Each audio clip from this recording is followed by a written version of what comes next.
Combattre le terrorisme par la culture, oui, c'est possible. Les ministres de la culture du G5 Sahel y croient dur comme fer. Ils sont à Ouagadougou depuis ce matin pour réfléchir aux actions à mener dans ce sens. Moins de 24 heures après la menace de grève illimitée brandie par un groupe de transporteurs, des organisations du même secteur se démarquent et appellent les Burkinabés à boycotter le mot d'ordre de Bonaventure Kéré et de son groupe. Et puis le grand format de cette édition qui met un coup de projecteur sur les personnes vivant avec un handicap. Elles sont déçues du gouvernement qui peine à mettre en œuvre les politiques d'inclusion conformément au texte. Le quota de 10% à leur profit lors des recrutements n'est pas appliqué. Les personnes vivant avec un handicap dénoncent un manque de volonté politique. Vous les entendrez dans ce journal. Voici pour les grandes articulations de ce 19h30. Bonsoir et bienvenue à tous. Elle peut être tout aussi puissante et redoutable que les autres armes de guerre qui crépitent au front de la lutte contre le terrorisme. La culture pour contrecarrer l'extrémisme violent dans les pays du G5 Sahel. Les ministres de la culture des pays membres et une cinquantaine d'acteurs culturels planchent sur la question à Ouagadougou.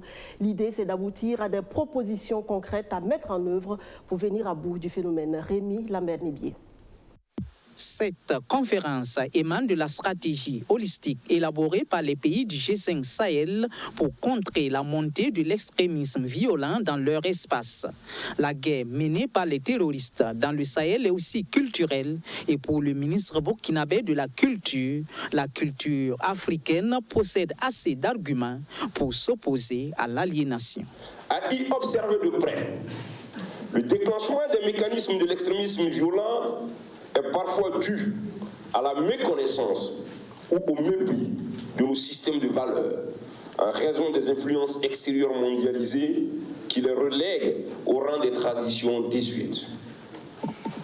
À l'évidence, l'on ne peut accepter l'idée que les groupes armés arrivent à imposer leur comportement, leurs valeurs, s'ils en ont vraiment une seule, aux paisibles populations.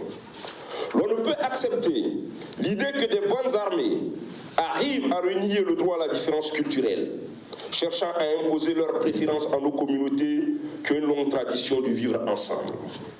La culture africaine contient en elle-même les sources de la résilience face à la barbarie ambiante. Si la culture est marginalisée, non intériorisée, il manque assurément à nos sociétés la possibilité d'affronter les problèmes fondamentaux liés à l'insécurité et au développement durable. 30 experts des questions culturelles de l'espace G5 Sahel et une vingtaine d'acteurs culturels vont travailler durant les 2 premiers jours de cette conférence internationale à identifier les actions stratégiques qui puissent être menées dans la prévention de l'extrémisme violent. Oui, le G5 Sahel croit en vous, les acteurs culturels, pour aider nos populations à ériger les défenses de la paix dans les esprits pour que plus jamais les tensions intercommunautaires n'endeuillent nos familles. Le G5 Sahel croit en vous, les acteurs culturels, pour aider à la préservation de notre patrimoine commun dans toute sa richesse et sa diversité qui fait la fierté des générations présentes et celles à venir. Le G5 Sahel croit en vous, créateurs, artistes et écrivains, pour que vos œuvres soient un ferment d'espérance inspirée, un creuset de vertu exaltée, une source de vie régénérée au profit de nos populations. Cette conférence devrait être assortie d'une feuille de route et d'un appel dit de Ouaga lors de la conclave des ministres de la culture du G5 Sahel le 17 janvier prochain. Soyez effrayés terroristes, parce que dans 100 millions d'années, tant que la culture demeure, vivra la liberté. Et pour pousser davantage la réflexion sur cette question, je reçois pour vous le conseiller technique du ministre burkinabé de la Culture, par ailleurs président de la commission thème de cette conférence, Dr Dramane Konaté. Merci de votre présence sur ce plateau. C'est moi qui vous remercie. On peut l'imaginer aisément, le terrorisme constitue une menace à l'épanouissement de la culture. Absolument. Comme vous le dites si bien, la réponse au terrorisme, elle n'est pas que militaire. C'est vrai que le volet militaire est très important. Le volet militaire est une action vigoureuse contre le terrorisme. La culture, c'est ce qu'il est convenu d'appeler le soft power. Comment faire en sorte que la jeunesse qui s'engage dans ce genre de combat, comment faire que cette jeunesse ne se radicalise pas? Et comme le dit l'UNESCO dans son préambule, la guerre naissant dans l'esprit des hommes, nécessairement c'est dans l'esprit des hommes qu'il faut ériger les défenses de la paix. La raison pour laquelle, et tenant compte en rapport notamment avec la vision stratégique du G5 Sahel, où il est dit qu'il s'agit de créer un espace, c'est-à-dire l'espace G5, économiquement riche, culturellement prospère, mais aussi un espace sécurisé où règne la paix, la cohésion sociale. Et qui parle de paix et de cohésion sociale fait appel à la culture, fait appel à nos systèmes de valeurs. Et c'est dans ce sens que les acteurs culturels ont leur mot à dire. Visiblement, docteur Konaté, à l'étape actuelle des choses, le rôle de la culture n'est pas pris en compte dans la prévention et la lutte contre le terrorisme. Parce que justement, cela échappe non seulement au gouvernement, aux gouvernants, mais parfois même à la société, où on réduit la culture à son volet folklorique. Comme le disait Joseph Kizerbo, la culture, c'est ce qui mousse ou c'est ce qui fait mousser. Donc, quand on parle des acteurs de la culture, évidemment, on voit ceux-là qui chantent, ceux-là qui dansent, ceux-là qui amusent la galerie. Alors que non, la culture, c'est un ensemble de valeurs. Ce sont des modes de vie, ce sont nos traditions, ce sont nos croyances, mais aussi ce sont des traits distinctifs sur le plan spirituel, intellectuel et même affectif. Et qui aime justement son pays, quand on parle de l'affectif dans la culture, veut dire que l'on est prêt à se donner pour que son pays vive, pour que dans l'espace G5 Sahel, effectivement, des solutions puissent être trouvées à travers la culture. Car la culture est avant tout l'incrément du développement. C'est-à-dire, la culture, c'est la plus-value que l'on apporte au développement. De façon concrète, qu'est-ce que les acteurs culturels peuvent faire? Il y a des axes stratégiques. Les experts ont été commis à la tâche de définir ces axes stratégiques afin que les ministres puissent y mettre, si vous voulez, le verrou politique. Ces axes stratégiques, c'est d'abord dans le renforcement des mesures de protection, de promotion, de valorisation et de transmission du patrimoine culturel et artistique en période de conflit armé. Qu'est-ce que ça dit? Vous voyez ce qui s'est passé entre-temps à Tombouctou, je crois que c'était en 2011 ou en 2012, où, par exemple, il y a des sites classés au patrimoine mondial de l'UNESCO qui ont été détruits. Et au Burkina Faso, entre-temps, on entendait que certains terroristes s'excitaient sur, justement, le fait de voir ces vestiges que nous avons, ces vestiges multiséculaires, comment les détruire? En réalité, c'est le terrorisme, c'est apporter cette frayeur. Donc, la première mesure, ce serait cela, le premier axe stratégique. Le deuxième axe stratégique, c'est la capacitation des acteurs culturels, dans le sens du développement des filières artistiques et touristiques, parce que le tourisme culturel, quand je vous parle tout à l'heure du patrimoine culturel, les sites patrimoniaux, ça fait partie justement de ce tourisme culturel. Mais aussi inciter ou exhorter les créateurs, les artistes, les écrivains à produire notamment des œuvres, de sorte à exalter la paix, à exalter la cohésion sociale, mais aussi à exalter les vertus, notamment dans notre société, l'hospitalité et si vous voulez, la solidarité, mais pensons aussi aux forces de défense et de sécurité. Vous savez qu'il y a une artiste qui a produit une œuvre justement qui circule et ça leur donne du baume au cœur. Il y a plusieurs artistes qui l'ont fait. Il y a des concerts qui sont dédiés aux forces de défense et de sécurité. Donc c'est une contribution aussi. Ça c'est le deuxième axe. Le troisième axe pour terminer, ça concerne la coopération. C'est-à-dire entre les pays du G5 Sahel, mais aussi les partenaires techniques et financiers. Tous ceux qui peuvent apporter quelque chose de sorte à ce que la culture puisse véritablement jouer son rôle dans la prévention et la lutte contre l'extrémisme violent. Au plan militaire, la lutte contre le terrorisme, ce sont des ressources financières qui ont du mal à être mobilisées. La culture, c'est une solution à moindre coût? Non, justement, on ne va pas se rabattre sur la... à mobiliser des ressources financières pour la culture? Parce que, si l'élément que je viens de suivre avec vous, que vous avez bien voulu passer, le ministre de la Culture, vous savez que le Burkina Faso assure le leadership du G5 Sahel au titre de l'année 2019. Tout à fait. Voilà. Donc, ça veut dire que le Burkina Faso doit impulser cette nouvelle dynamique de prise en compte de la culture. Nous sommes un pays de culture, nous sommes un pays où il y a le FESPACO, la Semaine nationale de la culture, où il y a plusieurs festivals qui se déroulent. Comment faire en sorte que davantage, comme le disait le ministre de la Culture dans son propos, le ministre Sango, que la société puisse croire en nous, que le G5 Sahel puisse croire en nous, que nous puissions mobiliser. Déjà, il y a le PNUD qui accompagne le ministère de la Culture à travers des conférences régionales ici au Burkina Faso pour que nous puissions parler du rôle de la culture dans la prévention et la lutte contre l'extrémisme violent. Il y a le G5 Sahel, le secrétariat permanent également, qui a cru aux acteurs culturels et qui nous accompagne.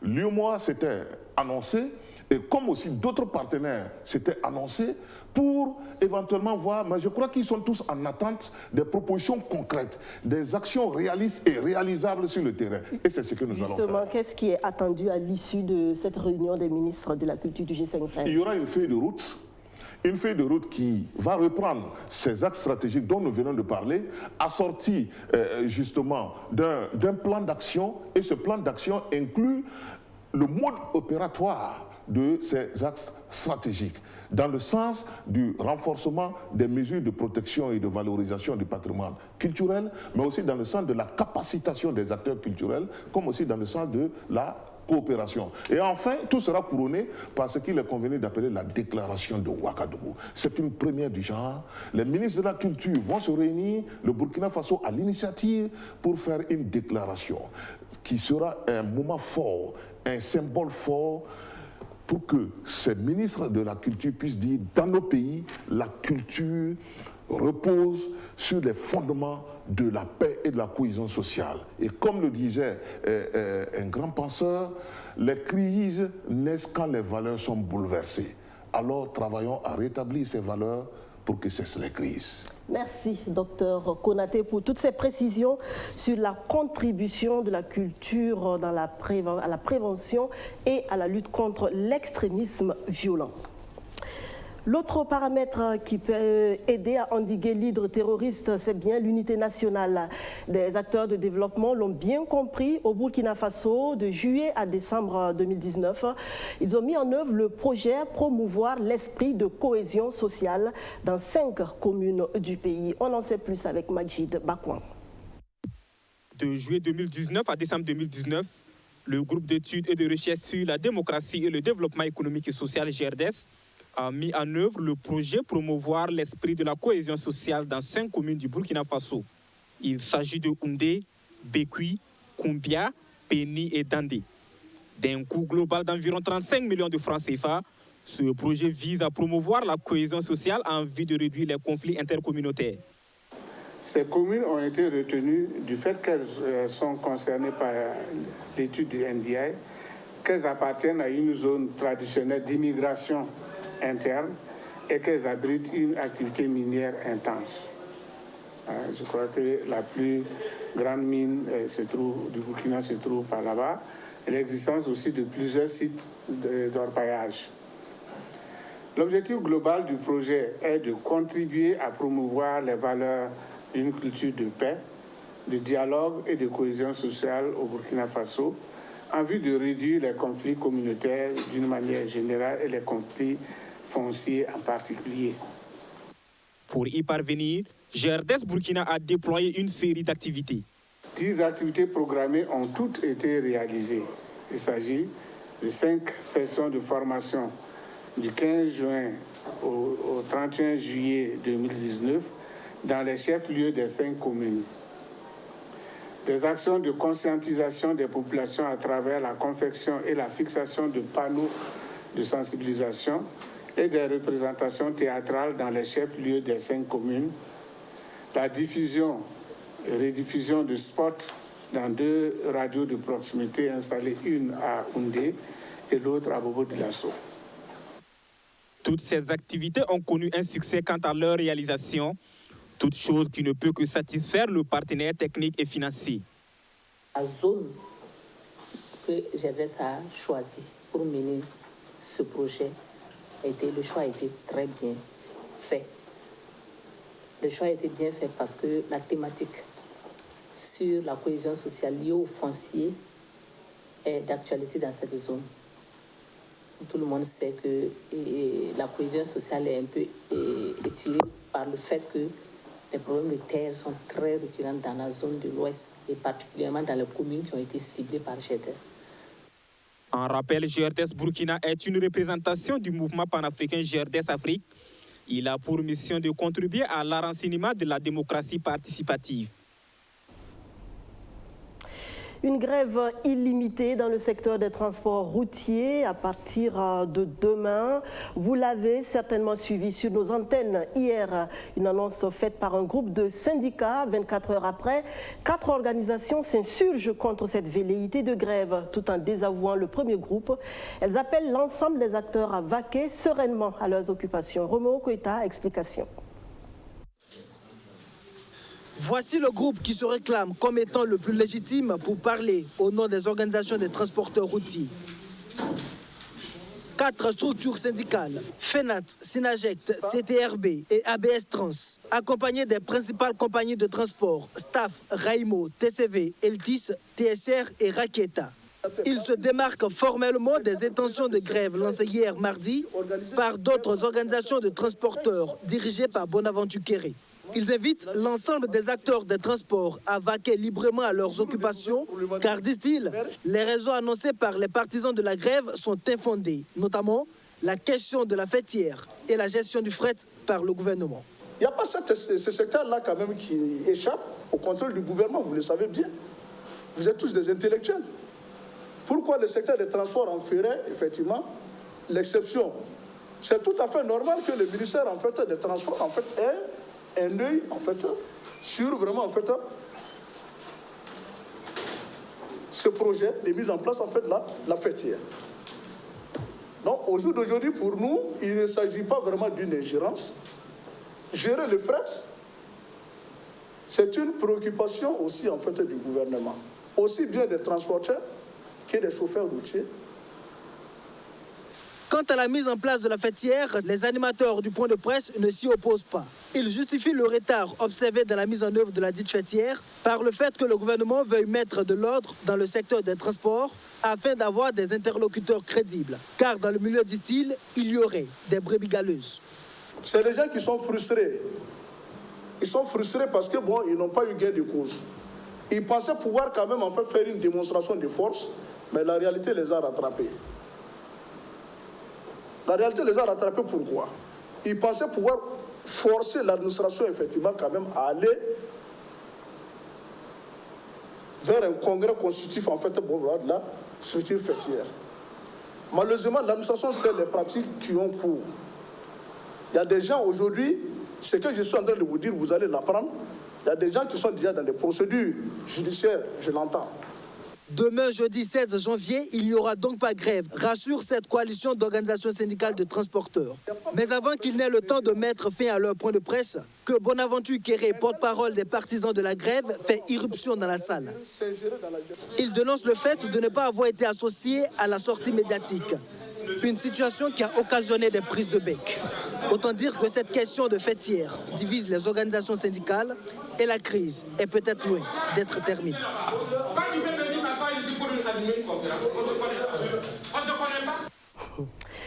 Un quota d'emploi de 10% pour les personnes vivant avec un handicap au concours de la fonction publique et des établissements étatiques.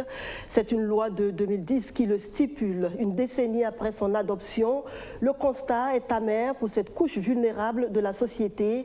La mesure sociale est loin d'être appliquée. Pire, les personnes concernées dénoncent une violation de leurs droits. Elles en appellent au respect des engagements pris par l'exécutif. Et c'est un dossier signé Abdoulaziz Sarré. Ils ont des diplômes, des aptitudes, cependant ils sont très souvent marginalisés dans la société. Un véritable coup dur pour les personnes handicapées en quête d'emploi au pays des hommes intègres.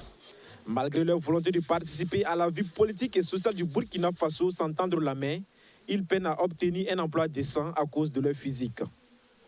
L'emploi des personnes handicapées au Burkina, c'est vraiment une difficulté parce que quand vous déposez vos dossiers, vos dossiers, on les reçoit au même titre que les autres. Et c'est quand on vous appelle maintenant pour venir faire l'entretien, dès qu'on vous découvre que vous êtes une personne handicapée, sans souvent le problème se pose parce que ils ne vous diront pas que vous êtes une personne handicapée. Ils vous diront que, OK, celui qui devait vous recevoir n'est pas là. Est-ce que vous n'allez pas rentrer? Et puis bon, on va vous rappeler. Et ça reste comme ça. Donc c'est pour dire que c'est vraiment une difficulté pour nous les personnes handicapées. En 2010, les personnes en situation de handicap ont accueilli avec enthousiasme l'adoption du décret portant protection et promotion des droits des personnes handicapées. Cette loi dispose qu'un quota de 10% dans la fonction publique et dans les établissements publics de l'État sont réservés aux personnes en situation de handicap lors des recrutements, selon les qualifications conformément au texte en vigueur. Mais quitte de sa mise en œuvre. Chez les personnes handicapées en quête d'emploi, c'est la déception. Nous sommes dessus parce qu'il y a un quota de 10% qui est réservé aux personnes handicapées. Et jusqu'à aujourd'hui, ce quota n'a jamais vu le jour. Le Niger, là-bas, c'est 5%, mais c'est appliqué à la lettre.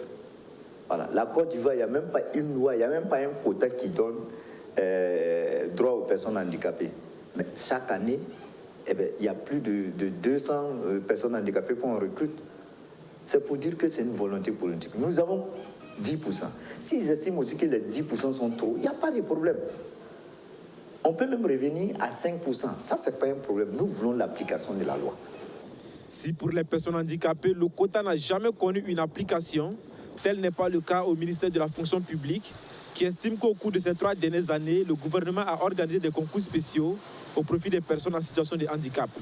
Selon ces statistiques, ce sont 34 personnes handicapées qui ont été admises à ce concours en 2017, 24 en 2018 et 31 personnes en 2019. Malgré tout cela, les personnes handicapées disent ne pas trouver satisfaisantes. Mais ce que nous déplorons peut-être au niveau de ce concours, c'est que ce concours ne prend pas tous les ministères en compte. Voilà, c'est ciblé. Et lorsque moi, personne handicapée, je suis admis à un concours, vous remarquez que la majeure partie des cas, on m'affecte dans un domaine, on m'affecte dans une structure de personnes en situation de handicap. En plus du fait qu'ils ne prennent pas en compte tous les ministères, ce concours est mal organisé selon l'association des élèves et étudiants handicapés. Le concours spécial est mal organisé. D'abord, nous avons demandé à ce que on nous donne 2 ou 3 jours pour composer ces concours-là. Nous avons demandé à ce qu'on augmente le nombre. Et tout ce que je viens de citer là, aucun n'a été respecté. Voilà. On nous donne un seul jour pour composer. Nous avons demandé aussi qu'on décentralise le concours. Parce que les gars quittent à Douri, à Banfora, je ne sais pas, à Machakwali, pour venir composer. Et avec une personne handicapée, c'est difficile. Nous avons demandé qu'on décentralise. Toujours dans la loi 012 portant protection et promotion des droits des personnes handicapées, il est stipulé aussi que toute construction d'infrastructures publiques ou privées devant recevoir du public doit prévoir l'accessibilité aux personnes handicapées. Pour les édifices, une rampe d'accès munie de mains courantes et dont la panne n'excède pas 5% est imposée. Ce qui n'est pas le cas selon les personnes handicapées qui demandent au gouvernement de tracer un chemin clair pour relancer le ascenseur social. Leur ascension sociale est en train d'être lancée par le gouvernement. Plus de 7400 jeunes formés dans les filières agro-silvopastorales, du BTP et des énergies renouvelables. C'est un projet qui entre dans le cadre du PNDS, le Plan national de développement économique et social. Majid Bakouan. Lancé en novembre dernier à Banfora dans les Cascades, les sessions de formation des jeunes initiées par le gouvernement ont pris fin ce 14 janvier à Léo dans le centre-ouest. Ces formations qui ont touché toutes les régions du Burkina Faso ont permis de former 7444 jeunes dans les filières de l'agro-silvopastorale, du BTP et des énergies renouvelables. Ce projet entre dans le cadre du Plan national de développement économique et social qui vise à accroître l'employabilité des jeunes. Mais vous savez très bien qu'aujourd'hui, comme je ne sais de le répéter, chaque année que Dieu fait, 140 à 160 000 jeunes arrivent au niveau du marché de l'emploi. Et au niveau de la fonction publique, nous ne pouvons recruter qu'autour de 10 000. Alors le reste là, il n'y a que donc cette vision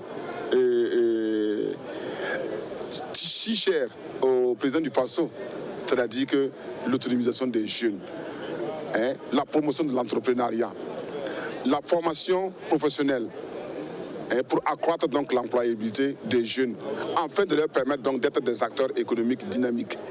Et voilà, et donc cette formation-là entre dans cette vision. Cette formation a été portée par le Conseil national de la jeunesse du Burkina Faso et financée par le Fonds d'appui à la formation professionnelle et à l'apprentissage.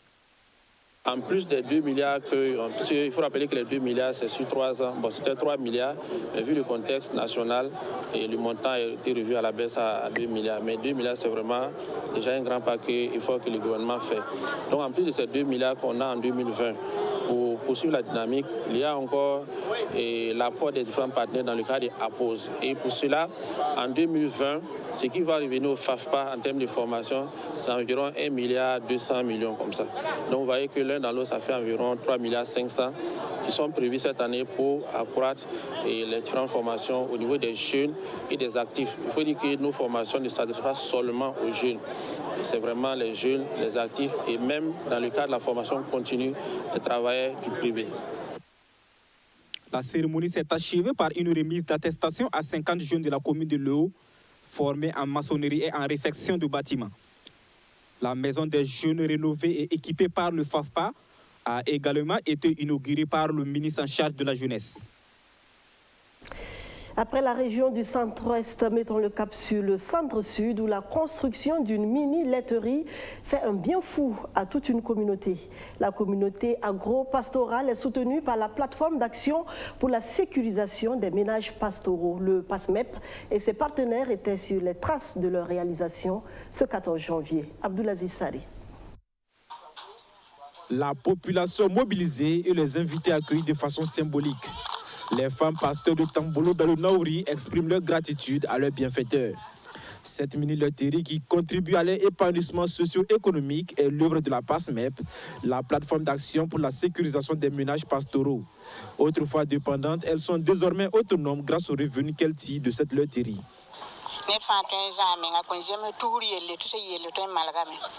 Maintenant, chacun de nous arrive à se prendre en charge. Or, avant, pour avoir ne serait que 100 francs, c'était tout un problème. Si les hommes ne nous donnaient pas cette somme, c'était difficile. Concernant le lait, on l'avait uniquement en saison hivernale, mais grâce à cette laiterie, nous ne manquerons plus de lait. À tout moment, le lait est disponible.